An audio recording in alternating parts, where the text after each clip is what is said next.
Hi there everybody, and welcome to Art of Procurement episode 259 with me, Philip Eidson. Now, whether you are a consultant or a practitioner, it seems like the grass is always greener on the other side. For the consultants among us, you're constantly on the road, you work late hours, and are subject to high expectations from your management team and from the point people on each of your customer accounts. If you're a practitioner, you find yourselves at the mercy of consulting teams that you didn't personally decide to hire. You lack the influence naturally extended to external parties like consultants, and are often left to deal with a lot of the details and the devil in those details once the consultants have flown off to their next engagement. Well, I'm joined today by Mark Richardson. Mark is Head of Procurement, Fleet and Administrative Services at AAA Southern California. Mark is really well qualified to discuss the differences between being a procurement consultant and being a practitioner because he's been both. And then having joined AAA initially as an individual contributor, he now manages the team that were originally his peers. So in this podcast, Mark and we recorded this at ProcureCon in Direct East back in, I think it was March of this year.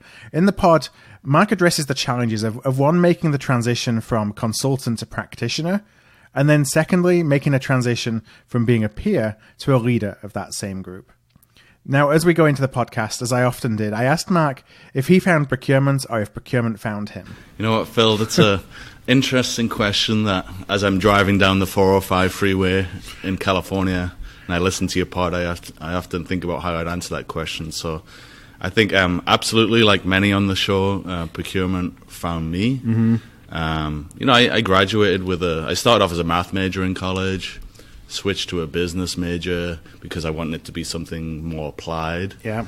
And then coming out of college, I had a finance major, but I didn't see myself on Wall Street. I didn't see myself doing, investment stuff or portfolio stuff. And I was really looking for a more operational type role. Yeah.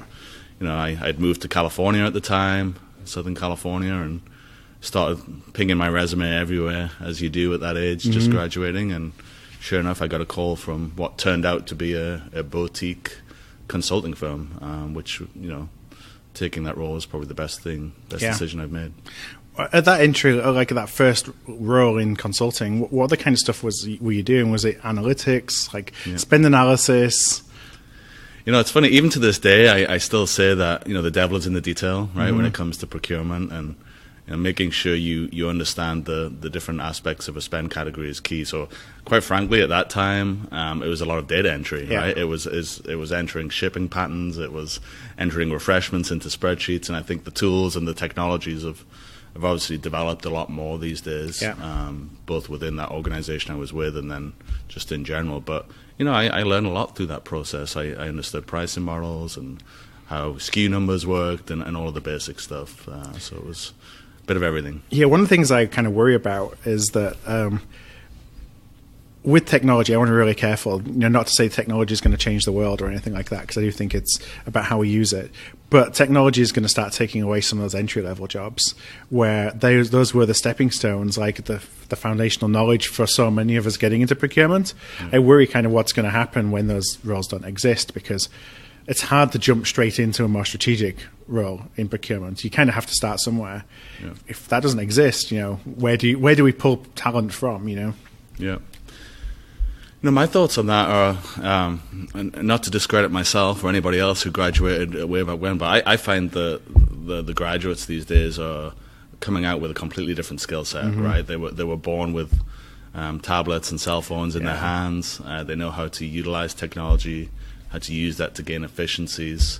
So I think that accounts for a lot of it, that, those roles are just changing. So those folks are coming out of college accustomed to dealing with the technology that exists in the procurement space and able to use it better than I would have been able to at the time. So that's one thing. And I think there's been a lot of discussion around this topic. And at the end of the day, I don't think the robots are going to come and take over everything, but it's going to be repurposing the roles that we do and being more strategic. But that certainly does have an impact when you're earlier on in your career. Yeah, I know that it's something that you're passionate about, just from our past discussions kind of off mic, is where technology is heading and just kind of exploring it.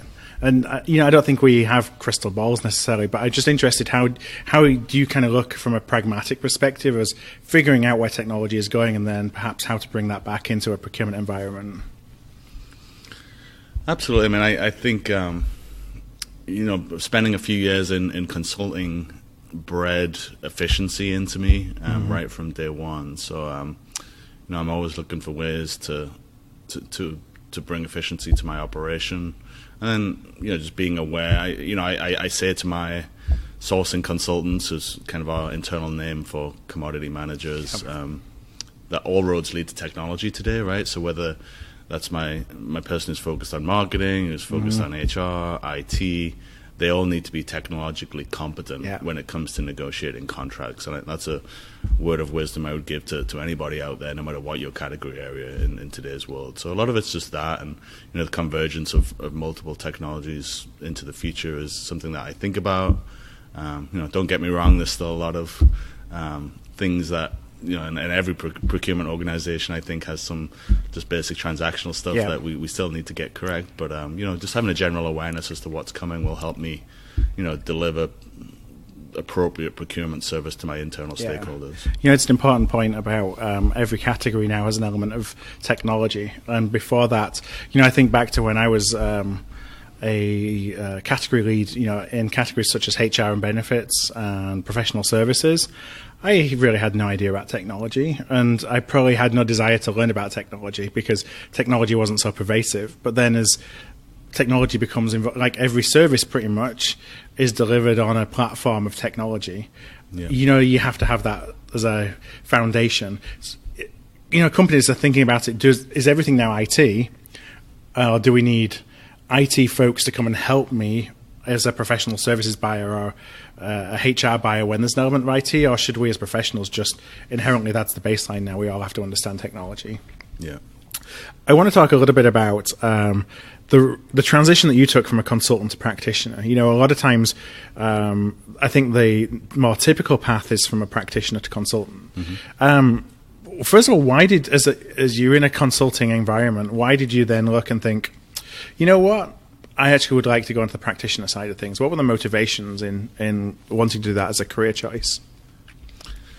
So I think it was a couple of things. I had a fantastic experience as a consultant, entry level role, moving up within an organization that really treated me well, and I learned a lot through that process, how to interact with stakeholders and how to drive results, maybe most importantly.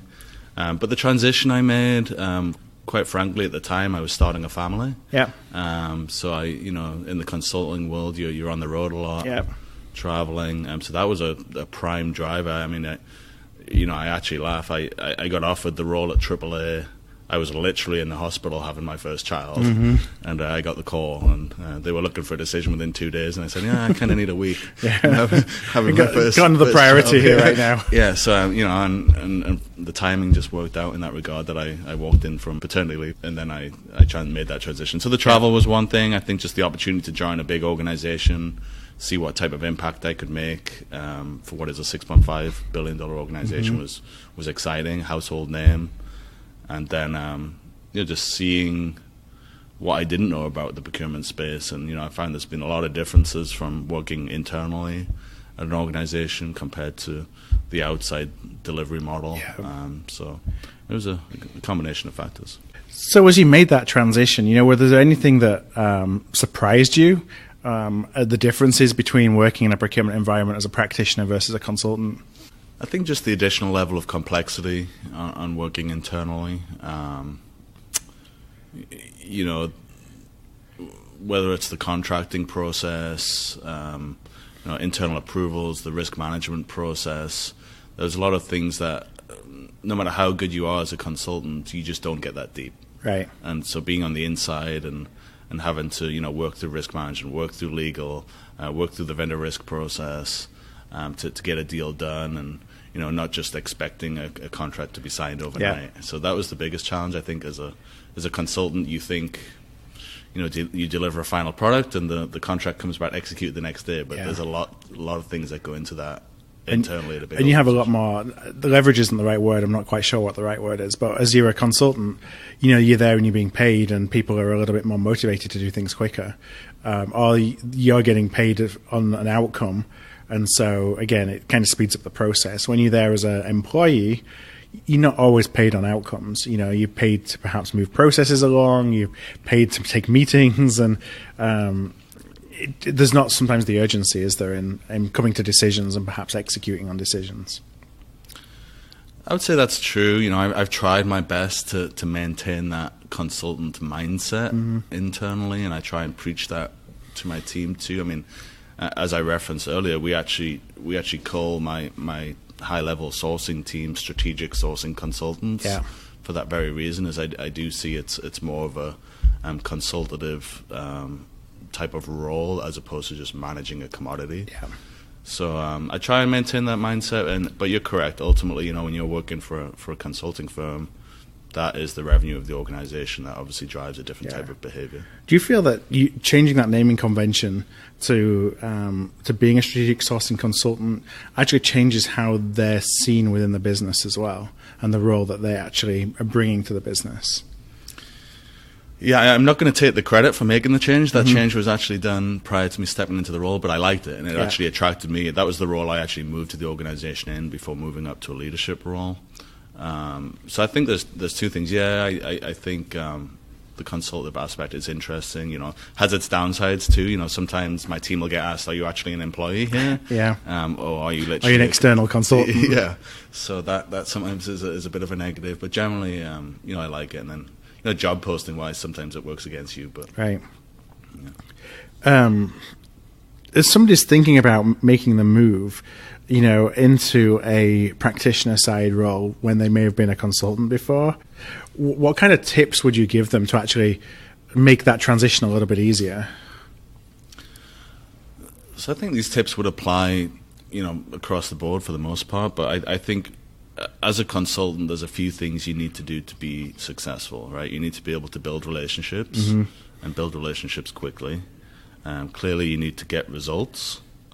You need to have a relatively diverse experience, and it's very important in procurement is the ability to ask questions and listen. Right. So I think just taking those core principles that make a good consultant and quite frankly make a good procurement person and transition them into the practitioner role will put you in a good position. Yeah, I think just thinking of it as you say, a consultative position, not a showing up and we're procurement. This is what we do. I've said that a few times in recent episodes of the challenge that brings. In that, do people really have an incentive to work with you?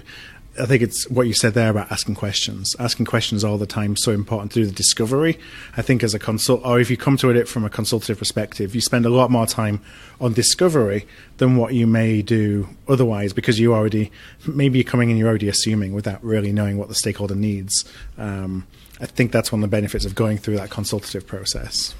Yeah, I think there's a phrase, he who asks the questions has the power.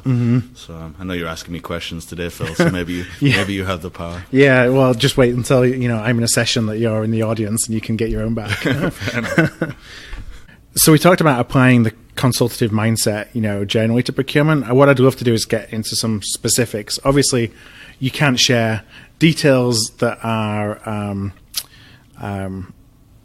you've got NDAs in place with suppliers, so I'm not going to ask you about suppliers specifically, but kind of the approach to categories. One of the categories that I think you've had success in is one that's really hard for procurement to make a difference in, and that's in health benefits. And I just wonder if you could share a little bit more about your approach to that category, the outcomes that you're able to drive, and perhaps how thinking differently and taking that consultative approach led to some of those different outcomes. Yeah, it is an area that we've had some relative success in over the years.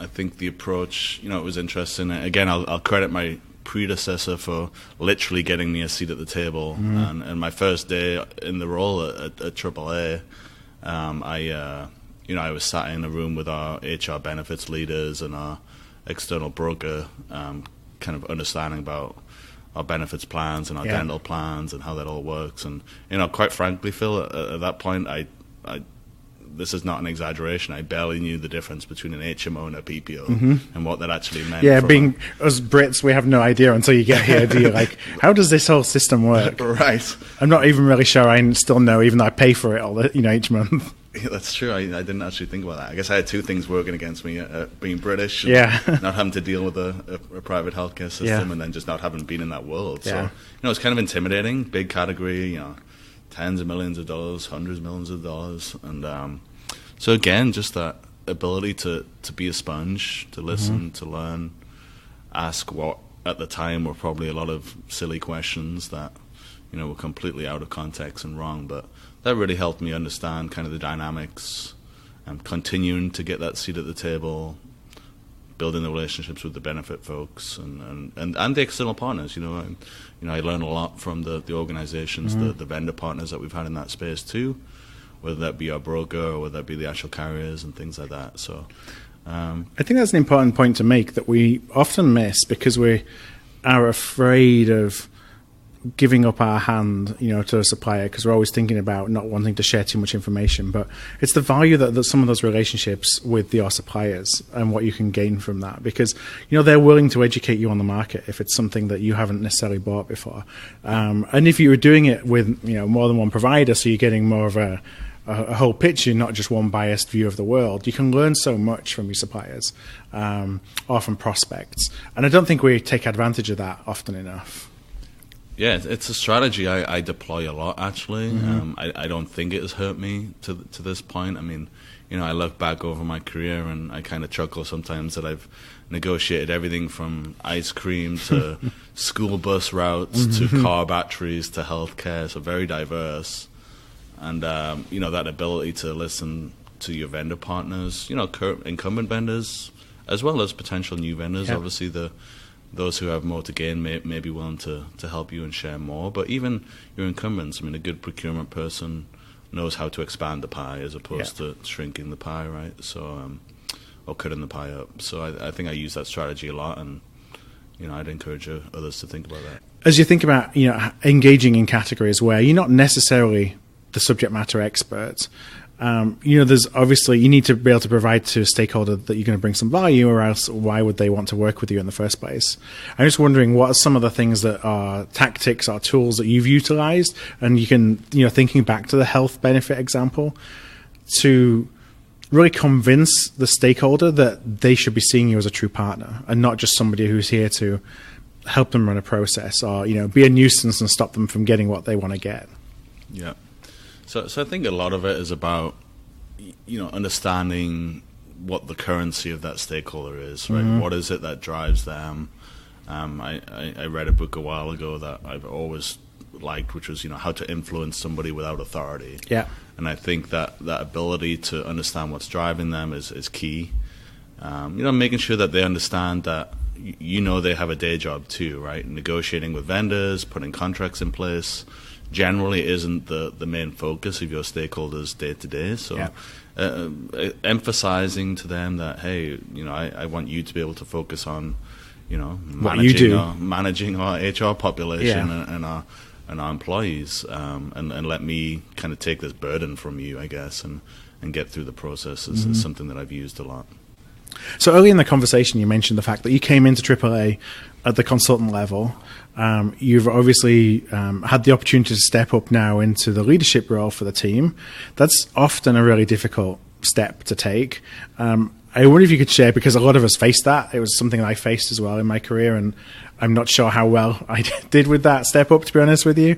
Some of your experiences in actually being able to take that step from an individual contributor to a team leader, but leading the folks that were your peers before. How have you been able to do that? Or what are some of the approaches that you've taken to take that step up?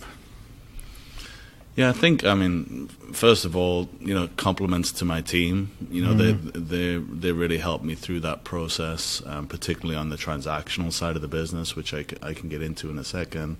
I think, my transition, quite frankly, started prior to me officially being put into that role, which I think, I think there's a general perception that you should be thinking about that next role and doing some of the duties of that next role before you're officially put into that role. So I was getting myself involved in some projects that weren't really in my realm of responsibility that positioned me somewhat well to learn. Does it felt like a natural progression even amongst the team around you? A little bit, and I had good peers around me. The leader I was reporting to was staying with the organization, so that helped me. She moved into a different role within the organization to get some other experience. So I think just knowing that she was still around helped that transition. Having a great team helped with that, but it wasn't easy. My whole background was in strategic sourcing. So I knew how to negotiate a deal like the best of them. But it was a whole new world to me, even though I've been somewhat exposed to the transactional side. I mean, again, another thing I say to people is I barely even really knew what a PO looked like, right? Because I wasn't dealing with that side of the business. So I had a lot to learn there, and I still do. I mean, I'm 3 years in now, and sometimes I look back over 3 years and think, wow, what have you actually achieved in those 3 years? And it's probably an exaggeration because we have got a lot of good things done and we've got a good plan going forward, but a lot of that was just learning.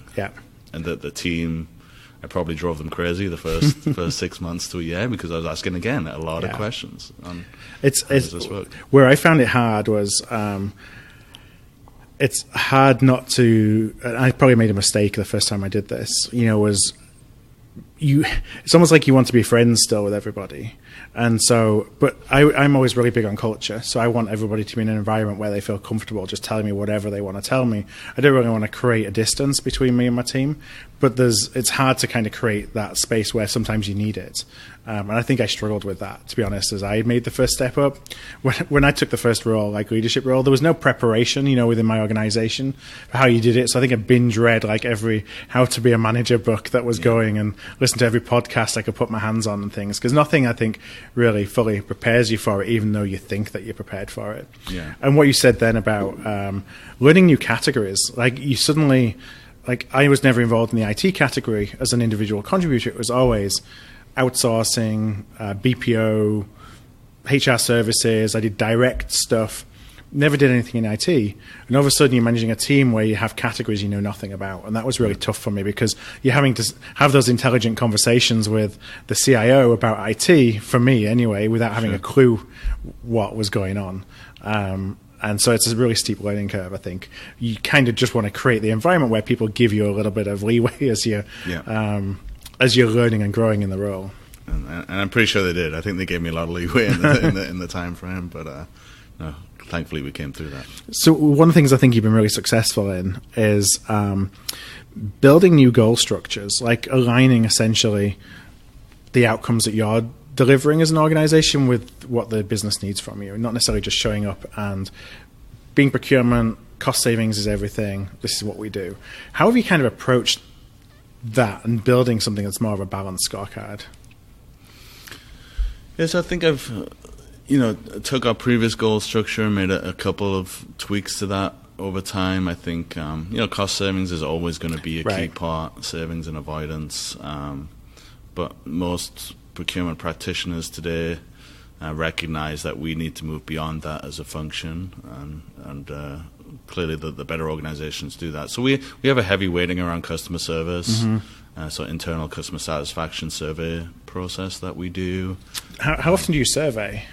So I believe we do 3 times a year. We're surveying, across the enterprise, anybody who's dealt with us from a transactional standpoint, a sourcing standpoint, somebody who's worked with my contracts administrator. So that's a good gauge for us to see where we're at. And again, I feel like we've had a strong team and we've done well out of that. But we want to keep monitoring that and making sure that we're paying attention to it. Spend under management or spend that we've actively looked at in any given year is something that we're pretty good at measuring.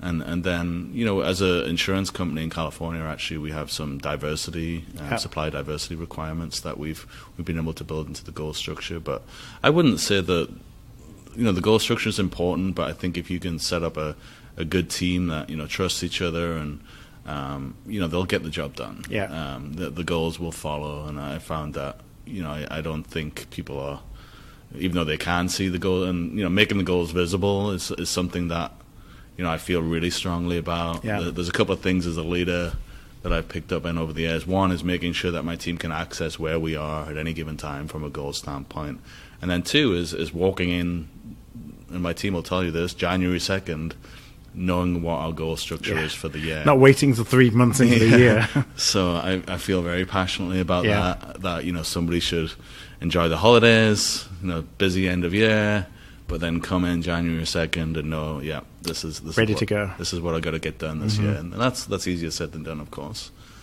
So that would be a key thing that I've thought about from a goal standpoint, and then not changing goals either. That's one that when I hear about that drives me crazy. It gets to June, July, and someone's like, well, I know we had this one goal, but we're gonna throw that away and change it to something else. And I know you got to evolve as a business, and you got to adapt and be flexible. But when it comes to something around goal structure, especially if it's something that your team is compensated around, then I feel very strongly and clear message that they can see on a regular basis, and not dangling the carrot and continuously moving the carrot down the road. They're doing really well, so you're going to give them another target, or that you're switching things up on them for no apparent need. Of course, if they can connect the changes to something that is changing the business, that's a different story. But change for the sake of change, or because you suddenly have a different initiative that